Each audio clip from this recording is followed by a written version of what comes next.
The following program was provided by an independent producer solely responsible for its content. The opinions expressed do not necessarily represent the views of this station, its staff, board of directors, or underwriters.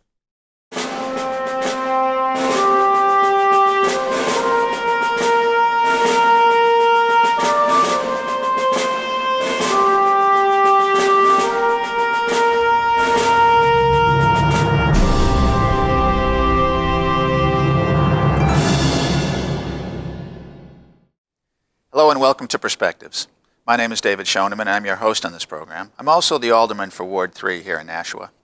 On Perspectives, we take a look at a variety of issues on state, local, and national level in order to keep you informed of what's happening in your government and what's happening in our society.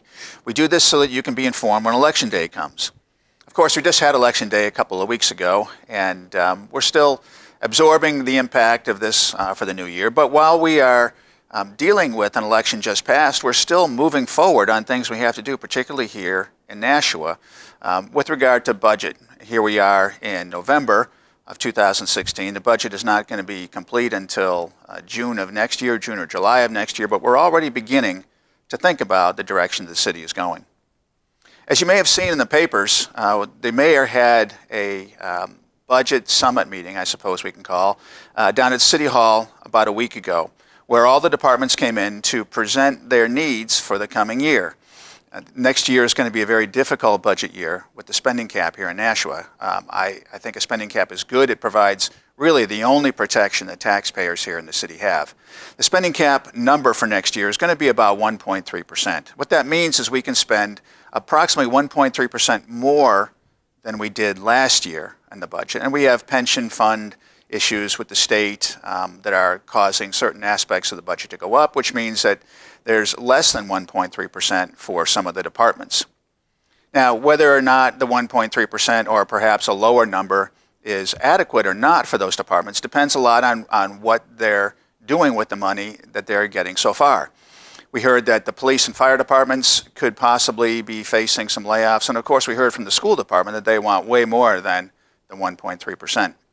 The school department, by the way, the National Public School Board, its National Public School Department, makes up approximately 50% of the budget. So 50% being the largest aspect of the budget. If we're going to look for savings somewhere, if you were planning your budget at home, you would look at probably where you spend most of the money and see if you can make some trimming or do some trimming in the area that effectively costs the most. So schools is an aspect of the Nashua budget that I think bears some investigation and some very careful scrutiny, if you will. Today we're going to talk about how we can compare public schools. What's a good baseline? And with me to talk about that today are two representatives from the MicroSociety Academy here in Nashua.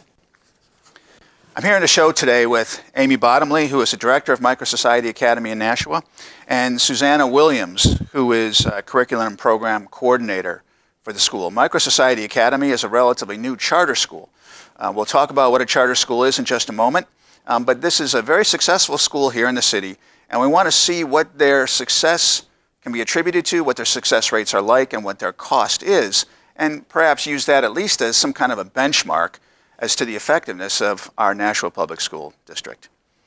Amy and Susanna, welcome and thank you very much for coming in. Thank you. First off, charter schools. MicroSociety Academy is a charter school. It's chartered under state law. And is it a public school, a private school, or what is a charter school exactly? Charter school is absolutely a public school. It's free choice public school to anyone in the state of New Hampshire. So it's funded by tax dollars. Correct. Do you charge tuition? We do not charge tuition. No. So if someone wants to send their child to MicroSociety Academy, they can. There's an application process, presumably. But you're not going to send them a bill for their education because it's publicly funded, just like a local school here in Nashua is not going to send a bill.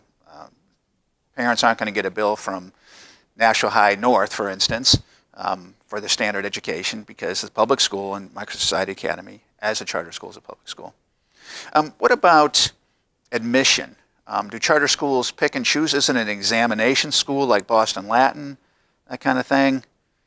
It's school free choice. We have an open admissions period where families can fill out applications, and there's a submission deadline, and then we pull a lottery. So if, for example, for kindergarten, we have 20 open spots, we pull 20 students from a pool of applicants. And it's a blind lottery. It's a blind lottery. So we do not pick and choose our. That's good to know. And you wouldn't expect that a public school would do that. You don't have the ability to take anyone who wants to come because there aren't enough seats, but you're not saying to anyone for whatever reason you can't come other than your number didn't come up in the lottery. With the example of kindergarten, for instance, you have 20 seats available in kindergarten. How many applicants did you have in the last round? That was roughly? astronomical for us. It was our largest class. It was easily 60 children for 20 seats. It's a considerable waiting list. Yeah, so for right now, we're on the Board of Education's agenda for December because we're asking for 20 more seats because we feel like it's a need in the city, and we would like to offer more spaces to kindergarten because we really believe in early, intervening services or programs for children. The earlier they get in, the better foundation they have going forward. So there's clear need for programming. So that's what we're going to ask the state for. So you can't just add more seats because you recognize a demand. No. The charter would not allow you to Correct. do that. So the state's very specific on how many students you have, and of course your curriculum would have to be approved like any public school, I presume. So you're subject to the same rules that govern public schools, govern charter schools. Correct. They don't approve our curriculum. We have the freedom to teach how we believe education should best be taught. However, our children should best be taught. We are still held to state assessments. So we have to take the Smarter Balanced assessment and the kneecap science test just like any other public school. But they're not coming in and saying, how are you doing this? What are you doing? And that's why charter schools are unique, because we say we all have our own theme, our own approach to education, and ours just happens to be through real world application. That's that MicroSociety piece to us. We really believe in the 21st century skills, collaboration, effective communication, critical thinking, and creativity, which kids do every day through their agencies and ventures that they're working. So then tell us how you teach the MicroSociety concept. What does that really mean when the kids go to school? Are they sitting at desks in a traditional school, or are they up moving around and more like a modern school? Or what are you doing to teach? Why is it called MicroSociety? Sure. Well, the MicroSociety piece is a specific block of the day. It's the end of our day, but it's also integrated throughout the full school day. So much of the school day is similar to a traditional academic environment in that students still have math classes and science classes, English language arts, social studies. But a lot of that, especially the social studies, is integrated into the MicroSociety block. So in the MicroSociety, students have their own miniature society there's a student government with elected officials, representatives, senators, president, vice president. There's a peacekeeper agency, which is much like a police officer. We have a court. There is a bank. We have our own currency that the students earn and then can spend on their days off. And then there are student-run business ventures as well. Some were proposed and owned by the students. They're all managed by the students. So the students learn how to apply a lot of those skills that they're using throughout the day. So during the day, if teachers are teaching a math lesson and they're teaching addition and subtraction, they would talk about how that's going to be applied when you're giving change to your customers who come to the MicroSociety. And also during that period, students are not segregated by grade level or age. So in one business venture, there might be a third grader who's managing a mix of first through sixth graders. So they really learn how to collaborate with each other and use problem-solving skills. And I've noticed a big confidence boost in a lot of the students who maybe, when they first came to us, were shy or had difficulty with social situations and have practiced interview. They have to interview for their positions. They have to fill out resumes, and they're learning a lot of these life skills and having these experiences in a really unique way in an elementary setting. We don't age segregate at our jobs. Right, we don't. So it's really a life skill that we all, It is. Yep, that's very true. And it allows any age, any student to shine at something they're good at or try something new.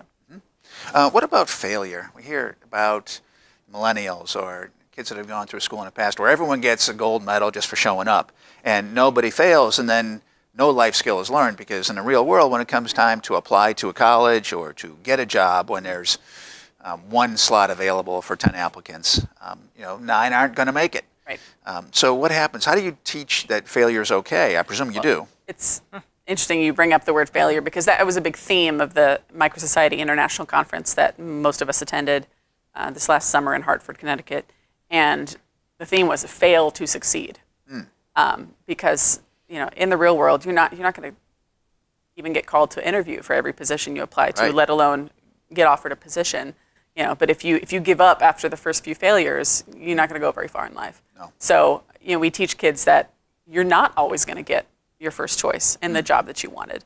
You might run for office and not get elected, but try again. What did you learn from the experience?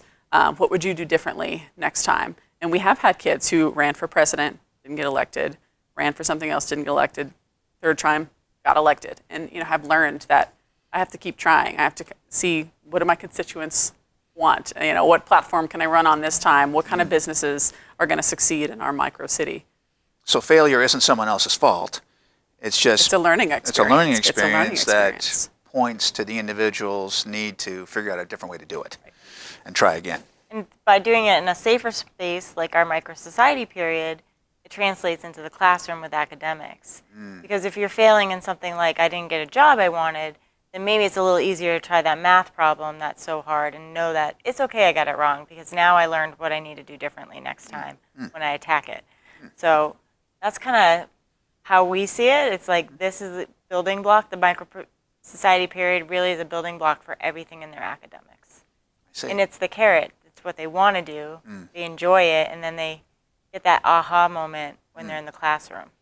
When I was a kid, my grandfather asked me what my favorite subject was, and I said recess, as a lot of kids do. Sure, But I it feel like sounds like the that. MicroSociety block is what Yeah. really kids Yes. kids really Yes. like. And I think that's great, because, I learned a lot at recess. I'll tell people that, but I think that you learn a lot, the kids learn a lot in the They do. MicroSociety They really block. do. And it's truly life skills. I think that's great. That's what they need. And we're fostering independence. This is a much more independent period of our day. When they have a day off, we're trusting them to walk around respectfully and go use the money that they earned in their job to buy and visit different agencies and ventures. And, if they don't, then the peacekeepers are going to be taking notice, and they could get a ticket, and they could end up in court or get fined. So it's really an independent period, but it's also peers teaching them Yeah. right from wrong, or Right. modeling They're not only hearing it expectations. from Yeah. staff. It's always Right. teachers saying, Yeah. oh, It's much do more this, do that, effective and- when a student has to go in front of a peer judge. And we found that that's been a really great tool to kind of hone in on discipline in the building. It's a lot harder to face your peers and have them make judgments, so to speak, on you than to just go to the principal's office. So, Well, I like the responsibility piece. I think that's something that, if you look around society today, there seems to be a lack of self-responsibility in so many adults who really ought to be at a stage in their life where they can take care of themselves. And my generation, I think that was taught a little more. Generations intervening, maybe not so much, but I'm glad to see that this is what MicroSociety is doing. We talked a little bit about the success that you're experiencing, and in fact, that's why you're here today, is because the numbers came out from MicroSociety Academy, and you did very well on those standardized scores. You talked about standardized scores. You can teach the way you want to, but you're still held to the same standards that all the public schools are. Tell us a little bit about your scores. How did you do? How'd the school fare? well, we were really excited and blown away. I would say, we knew how our kids were doing all along, and we really are not putting an emphasis to our teachers to teach to a test. We do assess kids triannually to make sure we're making appropriate growth. That's your own growth with internal them. assessment. That's our own internal assessment. A lot of the traditional public schools use these big, lengthy assessments, such as STAR, NEWA, iReady. These are some, Nashua uses iReady. So these are some really lengthy computerized assessments, where we choose to use some quicker, down and dirty assessments that give us a lot of the same information. So we're not testing kids to death, because we're really asking them a lot to do during the day, and then to take another week of instruction out to take these long tests to just monitor them is a little overwhelming for them. So we knew that we were going to be fine. We didn't know we were going to do this well in our first year. But overall, I mean, we had a high average. I mean, we had our 5th grade class had 100% proficient or above in reading, which is just Wow. who knew. And I can speak to that in the sense of we had 2 students in that class come in below grade level. They were about a year behind, and we were able to catch them up. And we were blown away that they were able to perform at proficient level on the Were those state 2 kids from testing. Nashua schools? One was not. Okay, so they came in, they weren't doing well in the regular traditional public school. Correct. They applied and they made it through the lottery process and they got in, and now it sounds like they're flourishing. And they're part of that 100% number of proficient in the grade. And that's just one class example, but we know from what we've tracked and working with the teachers closely, which is easy to do in a small environment, and all the teachers are working with kids because of that MicroSociety block. It's a lot easier to keep tabs on them and ensure their growth in different areas. So let's say they are weak in science. Well, we can kind of encourage them to join a science agent business, where they're going to get some little more practice in that area. Or maybe they're not so great at math, but maybe you should try the bank. And then we can kind of encourage them to take that risk, but it also allows for more reinforcement of skills, more practice. And we did all that. We did really well, scoring above the state, above the state average in all areas, well above the national district as a whole in all areas. We did that with just our simple little model, and without a lot of resources, Right. without a lot of technology. And we still got through to kids. So your scores are well above the New Hampshire average and significant, well above the Nashua performance as well. On the same, it's essentially the same test. It is the same It's test. exact same Absolutely. test. Yep. Exact same test. So the 2 kids, one of whom came from Nashua, who was not doing well in the regular public school, came to your school and got that highest level on the same test within the 1 year. He caught up within the 1 year. 1 year, yep. All right, that's highly successful, clearly. Now, we don't know how your school ranks in the state rankings yet because it hasn't been published, but the best elementary school we've had here in Nashua is typically Bicentennial. And how did your scores compare to Bicentennial? How did you compare to the best school, not just the average in Nashua, but the best school in Nashua? I think we outscored them in all 6 out of 7 categories. for our 3rd through, the same grades that we have that they have, 3rd through 5. So Bicentennial, you outscored them in 6 out of 7 categories. Bicentennial last year, I believe, was ranked as the number 8th best school, elementary school in the entire state, which is great. But you outperformed Bicentennial with limited resources. Now let's talk about the resources for a second.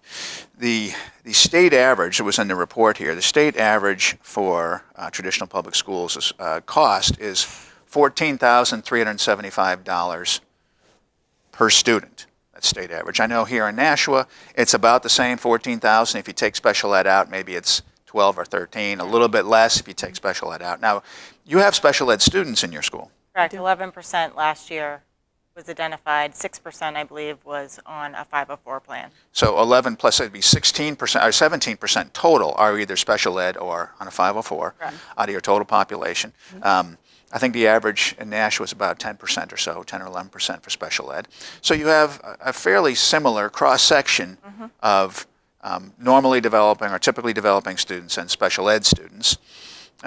So we can really look at the all-up cost, including special ed. So here in Nashua, it's about $14,000 per student. And are you above that? Are you below that? Where do you fall compared to $14,000 cost per student? Considerably below. Half, if that, not even half. So last year we were operating on about $5,500 per student, and this year the state has granted $1,000 more, so $6,500 that we get from the state. That's a taxpayer funded. Yes. Then we have a startup grant that we're at the end of it now, that we had for our first 3 years, so it will expire February of next school year. So we'll have to make up that in time, and that to get us going was roughly $600,000 over the 3 years. So that was a federal grant. Federal startup charter. Federal grant. startup grant that applies to any charter school can apply for that kind of money. But you get, it was $5,500 last year, now it's $6,500 per pupil. Now, you don't charge tuition beyond that. So a family coming in, they won't have to pay anything. Why don't you do some fundraising? I think you said you had about $60,000 total raised last year. Correct. Yeah. How do you do fundraising? There's a lot of different initiatives. We have a Friends of Max, which is our parent group. It kind of functions like a PTA, PTO. We have an annual auction. So between those two groups, the Friends of Max and the auction group, we raised about $21,000 between those two groups. And the rest was individual contributions, basically business contributions, such as that. So it could be businesses in the community. It could be families of the students who are coming in who might do a little bit extra, but it's not required. No, this year we are, due to the grant going away and the need to finish more space, our whole building's not finished, and we don't have a 7th grade classroom finished at this point, and next year we will have a 7th grade. So we are asking families to consider donating to an annual fund this year to finish that classroom. However, it's not mandated. Right. We can't mandate it. Right. So out of that so far this year, we've raised $5,000 from the families. So that's not going to finish a classroom. No. But, it's their effort and what they can do. We have identified this year that 20% of our school is free and reduced. So 25%. 20%. 20%. That's good to know too, because a lot of the complaints, or a lot of the factors that advocates for the traditional public school, and we have some of those on the Board of Aldermen. Actually, some of the members of the Board of Aldermen, 6 of our current sitting board members, take campaign contributions from the teachers union, for instance, and probably from some other unions too. And so that money's not given without an expectation, and the expectation would be that there'd be votes that would support that traditional view. And it's very hard to argue against the success that you offer. You outperform the best public school here in Nashua. You're well above the Nashua average and well above the state average, and your costs are half. You're $7,000 per pupil roughly, where here in Nashua it's $14,000 per pupil. And we're really, we won't say we're a one-size-fits-all school. We're not. We're unique, and I think if you talk to any of our founders, they really were about reaching the struggling student and finding that connection for them. So, we're not here to, ironically, we're not looking for the smartest kid. We're just looking for that average kid, or that kid that's not making it in a traditional setting. Right. That's who, we want to service. Kids and families that believe in our program. That's who we want to service. And we're not for everybody. Sure. Some kids don't find a connection, and that's okay, because there's a different school out there for them. Right. There was an example, and maybe I used it last time we spoke. One of the campaign candidates, one of the presidential candidates a year or two ago when the campaign was starting, was talking about going to the supermarket. He was talking about education. But he said you can go to the dairy aisle in the supermarket. You can find gallons, half gallons, quarts, pints, half pints of milk. You can find whole milk. You can find 2%. You can find 1%. You can find skim. You can find non-fat. You can find chocolate milk, strawberry milk, banana milk, almond milk, soy milk, non-milk milk. You can find anything you want, because everybody's different. When it comes to education, one size fits all. And that clearly doesn't work, but the one-size-fits-all mentality protects that school department. It doesn't really help the students. And so you at the charter school, and particularly MicroSociety, are helping students, and helping Nashua too, because you're offering an option to the traditional program that in some cases doesn't work. Just like we all don't like gallons of whole milk. We don't all fit into the traditional public school. And so here's a great opportunity. So you're not selecting the smartest. You're not looking for that. You're looking for the average kid who would fit into that kind of program.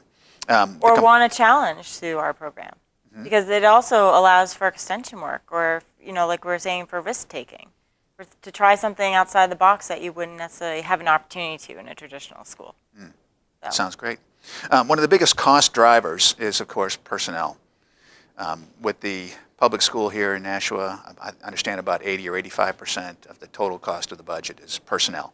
And I think it's lower for you guys. Maybe it's about 60%? Roughly, yeah. Roughly? Yes, yeah. What is the all-up cost for your highest paid teacher? Our highest paid teacher this year is $41,000, and that's just salary. So all-up cost is about $58,000. Okay, $56,000. We have the teacher's contract coming up soon here in Nashua, and the all-up cost for the average teacher in Nashua, all up, is just over $88,000 under the new contract. $88,000 minus the $56,000, that's about $32,000 difference per teacher. I did the math earlier. If we were to pay all of our teachers the same price as the highest paid teachers at one of the best elementary schools in the entire state, we could save $30 million per year right here in Nashua. That's a lot of money. The spending cap amount is about $3 million this year. And I would like to say that I would feel comfortable overriding the spending cap if I knew that we were paying market rate for much of the services and personnel that we're getting. But frankly, we could afford to pay more if we weren't paying for a building. Mm-hmm. We're paying a lease, a triple net lease, and we're paying property tax. Right. You know, and that money, it's astronomical for us that a public school wouldn't have. And that would go to more towards salary or programs, rather. Right. Our public schools don't pay property tax. Mm-hmm. They're not renting a building on the free market out there. Not at all. That's hundreds of thousands of dollars out of our pocket. Right. Roughly $200,000 between the taxes and the rent this year for us, and only going up. Your taxes, property taxes, were $22,000. Correct. Last and year. Our rent is $180 this year. There's legislation that's on the table at the full Board of Aldermen. Actually, it's been sent back to the Budget Committee. I'm on the Budget Committee, and last time I went to a different committee. I'm glad it's coming to Budget because I want to argue on behalf of the charter schools because I think you provide a great service to students and great value to the taxpayers. Legislation is to offer some property tax relief, up to 90% of the property tax bill, to charter schools. So in your case, with $22,000, it would be roughly $2,000. $20,000 tax relief. You'd still pay $2,000, which is $2,000 way more than the regular public schools pay. They don't pay anything. But this would allow you to do more for the students. I mean, $20,000 is an instructional assistant, a paraprofessional. $20,000 is computers to outfit another, cart for a computer lab. It's programs, it's resources, it's people. It's a lot for us. Well, I certainly hope the Board of Aldermen steps up to help you folks because you're helping Nashua students and you're helping the Nashua taxpayer. You provide value, high quality education at half the price. And frankly, it's a bit of an embarrassment to some aspect of the regular Nashua or regular school system anywhere to see what charter schools can do because you really do very much with very little, and it's a huge benefit. We're out of time. Just that quickly, it's done. I want to thank both of you for coming in.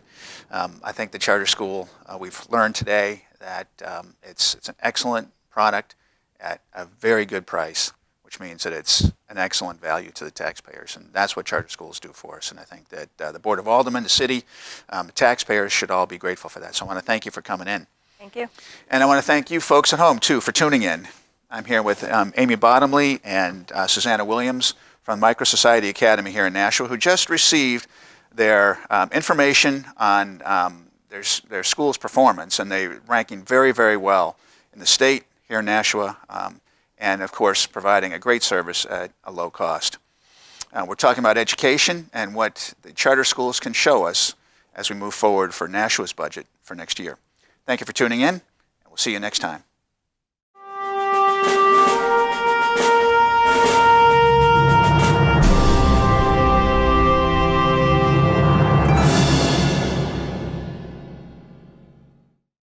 The preceding program was provided by an independent producer solely responsible for its content. The opinions expressed do not necessarily represent the views of this station, its staff, board of directors, or underwriters.